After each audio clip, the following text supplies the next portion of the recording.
Hi hello friends. நீங்கள் சின்ன குழந்தை வச்சுருக்கீங்களா? வெளியே போகிறப்ப என்னென்ன திங்ஸ் எடுத்துகிட்டு போகணுன்னு யோசிக்கிறீங்களா? அப்போ இந்த வீடியோ உங்களுக்காக தான். வாங்க வீடியோக்குள்ளே போகலாம். ஃபஸ்ட்டு நீங்கள் பார்த்தீங்கன்னா ஒரு பெரிய பேக் எடுத்துக்கோங்க. அப்புறம் பார்த்தீங்கன்னா உங்கள் பாப்பாவுக்கு பால் புட்டி எடுத்துக்கோங்க. அதில் தண்ணி குடிப்பாங்கன்னா தண்ணி எடுத்துக்கோங்க. அப்படி இல்லைன்னா பால் எடுத்துக்கோங்க. அப்புறம் பார்த்தீங்கன்னா நீங்கள் தண்ணி வாட்டர் பாட்டில் ஒன்று எடுத்துக்கோங்க. அது வந்து நமக்கும் யூஸ் ஆகும், பாப்பாக்கும் தண்ணி வேணும்னா அவங்களுக்கு தண்ணியும் கொடுக்கலாம். ஃபேஸ் வாஷ் எதுக்காகுதுனாலும் இந்த தண்ணியை நம்ம வந்து யூஸ் பண்ணிக்கலாம். அப்புறம் பார்த்திங்கன்னா நம்ம பாப்பாவுக்கு பேம்பர்ஸ் போட்டுட்டு போவோம் ஆல்ரெடி ஒன்று, அதனால எக்ஸ்ட்ரா ஒரு பேம்பர்ஸ் நீங்கள் எடுத்து வச்சுக்கோங்க. அதே மாதிரி துணி வந்து எடுத்து வச்சுக்கோங்க. அது வந்து காட்டனில் எடுத்து வச்சுக்கோங்க. அப்போ தான் பாப்பா ஸ்கின்னில் வந்து ரேஷஸ் வராது, அலர்ஜி மாதிரி ஆகாது. அதனால நம்ம துணி ஒன்று கண்டிப்பாக எடுத்து வச்சுக்கலாம். பேம்பர்ஸும் துணியும் கண்டிப்பாக எடுத்து வச்சுக்கோங்க.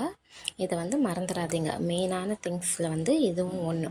அதுக்கப்புறம் பார்த்திங்கன்னா நம்ம என்ன எடுத்துக்கிறோன்னா, பாப்பாவுக்கு தலைக்கு போடுறதுக்கு டவல் வந்து எடுத்துக்கிறோம். என் பையன் இந்த டவலை வந்து போடவே மாட்டான் தலையில், இருந்தாலும் நான் எடுத்துப்பேன். எதுக்குன்னு பார்த்தீங்கன்னா, சப்போஸ் அவன் தூங்கிட்டான், எனக்கு அவனை ஒரு இடத்துல போடணுன்றப்ப நம்ம தரையில் வெறுமனே போட முடியாதுல்ல, அதனால நான் இந்த டவலை போட்டுட்டு அதில் என் பையனை படுக்க வச்சுப்பேன். அப்புறம் பார்த்திங்கன்னா நான் கையில் வச்சுருக்க பிஸ்கெட் வந்து அவரோட ஃபேவரட் ஸ்நாக்ஸு. நம்ம எப்படி வெளியே பாப்பா விட்டுட்டு போகிறப்ப ஊட்டி தான் எடுத்துக்கிட்டு போவோம். அவங்க அந்த டைமில் ஸ்நாக்ஸ் ஏதாவது கேட்குறப்ப நான் வந்து இந்த பிஸ்கெட் கண்டிப்பாக எடுத்துகிட்டு போயிடுவேன். இந்த பிஸ்கெட் வந்து 1 or 2 தான் கொடுப்பேன், ரொம்பலாம் கொடுக்க மாட்டேன். இந்த பிஸ்கெட் வந்து நான் கொடுப்பேன் அவனுக்கு. அப்புறம் பார்த்திங்கன்னா குழந்தைங்கள நம்ம எடுத்துகிட்டு போகிறப்ப அவங்களுக்கு விளையாட்டு பொருள் ஏதாவது எடுத்துகிட்டு போகணும். அவங்களுக்கு விளையாட்டு பொருள் அவங்களுக்கு ஃபேவரட்டாக இருக்கிறதா எடுத்துகிட்டு போகலாம். நம்மளால் ரொம்ப கேரி பண்ண முடியலனா கூட 1-2 பொருள் வந்து நம்ம எடுத்துக்கலாம். என் பையனுக்கு ஃபேவரட்டான பேட் வந்து நான் கண்டிப்பாக எடுத்துப்பேன். இது இருந்தால் போதும், அவர் அழுகி கொஞ்சம் நேரம் கண்ட்ரோல் பண்ணிடலாம். அப்புறம் பார்த்திங்கன்னா விக்ஸு, பேபி ரப்பில் இந்த விக்ஸ் வந்து பேபிக்கு யூஸ் பண்ணுற இந்த விக்ஸ் வந்து கண்டிப்பாக எடுத்துக்கோங்க. ஏன்னா நம்ம போயிட்டு வரத்துக்கு ஈவினிங் இல்லை நைட் ஆகிடுச்சு, ஈவினிங் போல் கிளம்பி நம்ம வர நைட் ஆகிடுச்சுன்னா அந்த காற்றுக்கு குழந்தைங்களுக்கு கோல்டாகவும் வாய்ப்பு இருக்குது. அதனால் நான் அந்த டைமில் உடனே இந்த விக்ஸ் வந்து தேய்ச்சிருவேன். அப்புறம் பார்த்திங்கன்னா என் பையனோட ஃபேவரட்டான வாட்ச்சு, இந்த வாட்ச் கட்டினா தான் வந்து அவருக்கு ரொம்ப பிடிக்கும், அந்த வாட்ச் எடுத்துக்கிட்டேன்.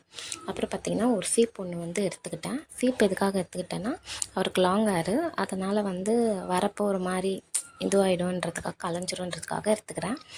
இன்னொரு மெயினான திங்ஸ் என்னென்னா அவங்களுக்கான ட்ரெஸ்ஸு, ஆல்டர்னேட்டிவ் ட்ரெஸ் வந்து ஒன்று எடுத்துக்கோங்க. நம்ம போகிறப்ப கொஞ்சம் நல்ல ட்ரெஸ்ஸாக தான் போட்டு போவோம், ஆனால் வரப்போ அவங்க டயர்டாக இருப்பாங்க.